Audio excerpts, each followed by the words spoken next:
Charles Bronson, a fortune hunter from the West, joins the warrior from the Far East.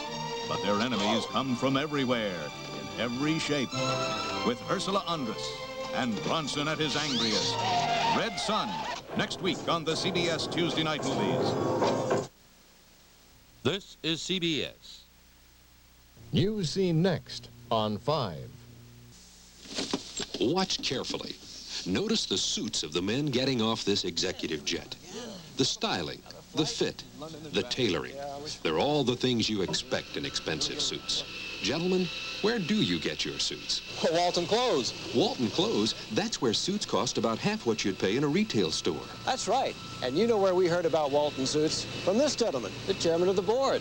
Walton Clothes. We want you to be one more of the best-dressed men in town. Only Diner's Double card gives you one card for business expenses, one card for personal expenses. He's got one card for work and one card for fun. 2 cards are better than 1. You get 1 card for work, 1 card for fun. 2 cards are better than 1. Excuse me, boss, is this work or fun? Fun. Fun. Fun. Diner's Double card. More card than you've ever had. The stylish Ford Fairmont has the most room for the money of any car, which is great for a family of 4. Or 5. Or 5. 5. Fairmont, America's proven success. 5? TV5 News Scene, the Atlanta news team with Chuck Moore and Jackie Maddox. Superstar Sports with Harmon Wages. Guy Sharp with Color Radar Weather. Here's Chuck Moore. Good evening. Here's what's happening. President Carter will receive a hero's welcome tonight when he returns to Washington in less than 2 hours. In a dramatic conclusion to his 6-day Middle East peace mission, the president announced in Cairo today that Egypt and Israel had reached agreement on the terms of a peace treaty. Israeli Prime Minister Begin has called his cabinet into special session tomorrow to approve the pact. Begin has threatened to quit if the proposals are rejected. He talked with CBS's Walter Cronkite tonight about the prospects for a treaty. The answer, Mr. Cronkite, is we made great progress towards that goal. But I would reserve judgment until after the session of the cabinet and the session of our Knesset, to which, if the cabinet is in a position to say all the outstanding issues were resolved, we shall bring this question. Do you approve of the peace treaty with its annexes? If there is a majority in the Knesset, then we shall sign the peace treaty in a very short time, a few days perhaps after. Well, if there is no majority, the government will resign. On Capitol Hill, both Democrats and Republicans praised President Carter for his apparent success. Arizona Senator Barry Goldwater, one of the president's strongest foreign policy critics, was one of the first to speak out. It took courage to do it, and we hope it's successful. But if it isn't successful, I would urge the American people to give credit to this fellow who at least had the guts to go over and try it, even though the chances look mighty slim. I think there's room here for hopefulness that the treaty will eventuate. I would hope that the Israeli cabinet and the Knesset would support the proposals. Air Force One is expected to arrive in Washington around 12:30 tonight. What might happen if the Israeli parliament refuses to go along with the treaty proposals? TV5 News Scene's Paul Yates tonight asked that question to Peter White, president of the Southern Center for International Studies. Well, Menachem Begin has already announced that he would resign, for one thing, which would set up a whole new political situation inside Israel. It certainly would embarrass President Sadat, and it would do no good at all for President Carter, either domestically, political sense in the United States, or as a world leader. Would it create a dangerous situation in your view? Oh, I would think it would, very definitely. What could the result of that dangerous situation be? You might see a more radical, you might see Egypt go the way of Iran in terms of a militant Muslim government established. You might see the Saudi Arabians driven closer to the Soviet Union than they are. You might see internal political bickering in Israel. Generally, it would be a very unpleasant experience for the world to to have to tolerate.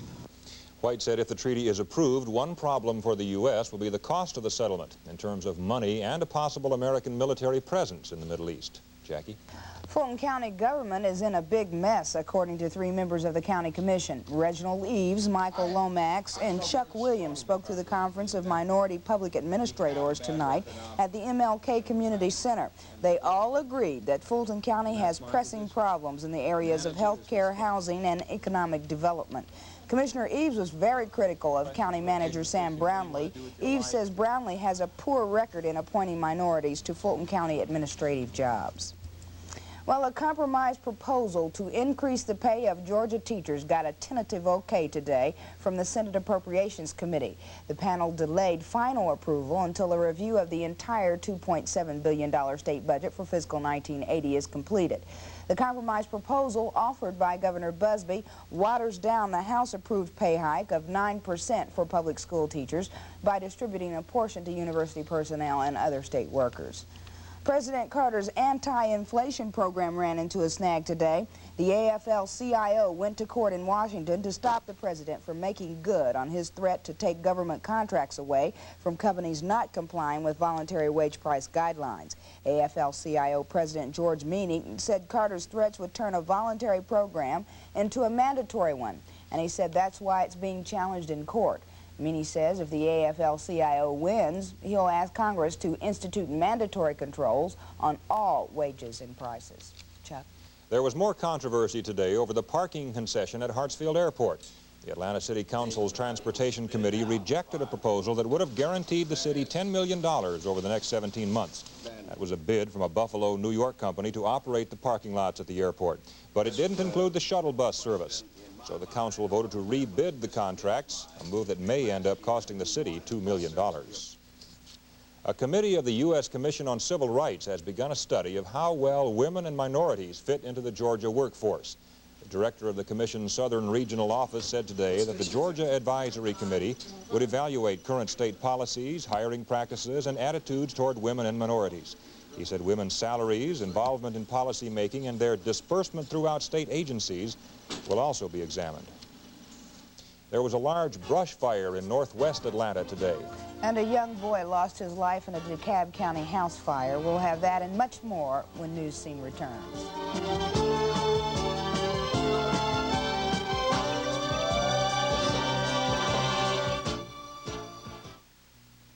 Don't miss our grand opening sale, the newly remodeled Food Giant Supermarket, 2747 Watts Road at I-75 in Kennesaw. Many buy one or two and get one free specials. All Food Giants and Big Apples celebrate with a meat value spectacular. U.S. Choice Plus top sirloin, heavy western corn-fed and trimmed, $1.69 a pound. Mixed pork chops, $1.29 a pound. Whole smoked picnics, 89 cents a pound. Super savings from the meat specialist, where you can play double dollar bingo at Big Apple or Food Giant.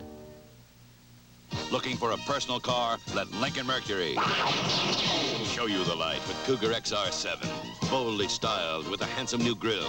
Luxuriously equipped with V8, automatic, power steering, power brakes, all standard. We're out to sell a total of 200,000 new cars in 6 weeks. And we've got a wide selection of exciting Cougar XR7 values in our big Shows You the Light sales drive.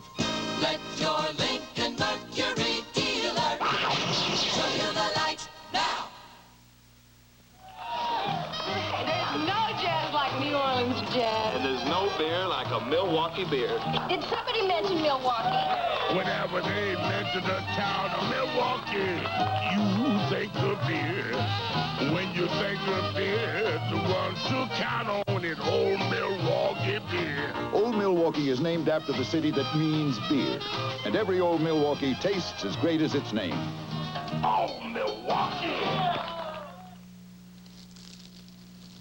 Here's Benny Goodman for Geico Insurance. It's always easier to relax at home, especially if everything you own is covered by insurance. Right, Benny. And Geico, the good driver company, offers insurance savings on your home as well as your car. Now, all you smart homeowners, swing to Geico today. To find out how much you may save on your insurance, call us collect at 523-1025.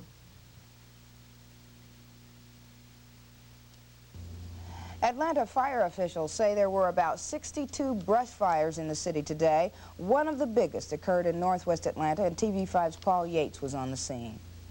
It was a brush fire at least 2 miles long. The fire ran along railroad tracks from North Avenue to Northside Drive.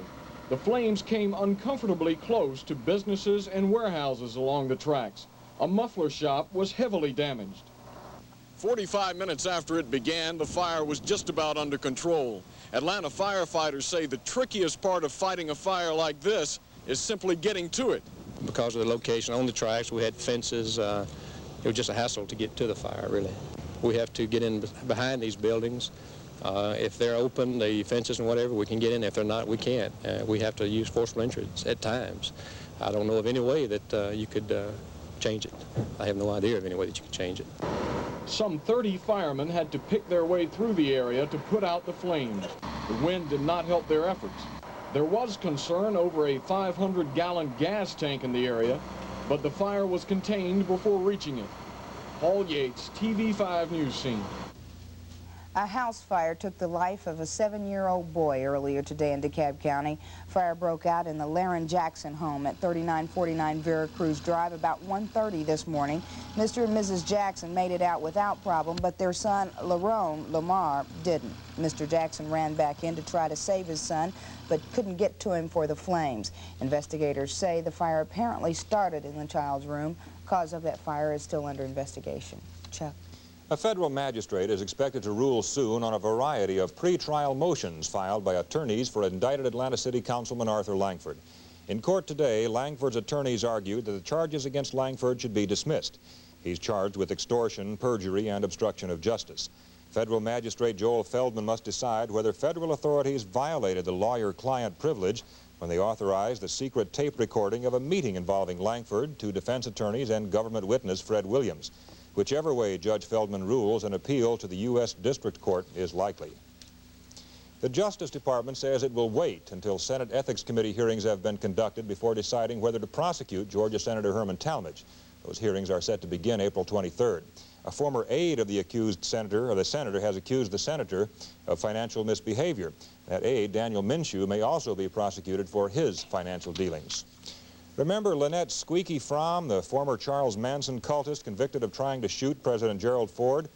Well, a fellow inmate at a women's prison in California has accused Squeaky of attacking her with a claw hammer. Squeaky has been isolated from the rest of the inmates since the incident happened last Thursday. Harmon Wages is ready with the Tuesday night sports, including Flames general manager Cliff Fletcher talking about today's big trade with the Chicago Blackhawks, and a look at a big gymnastics exhibition in Atlanta tonight. Superstar Sports is next as News Scene continues. Hey, Corvallis, Oregon, who introduced the radial tire? He did! Hey, Lexington, Kentucky, who makes only radial tires? He does. He's the Michelin man, and at Michelin, we put you first. That's why we won't make a second-best tire, because the only thing more important than our tires are the people who ride on them. Hey, Independence, Missouri, who's the fastest-growing tire company in America? Michelin! At Michelin, we put you first. A great car is now $318 better. It's the great Plymouth Volare, the car that combines room, ride, and comfort with manageable size. It features a value package of popular options like power steering and brakes, AM radio with rear speaker, digital clock, white walls and wheel covers, plus automatic transmission at no charge. That's $318 off the sticker price. The Volare automatic transmission offer.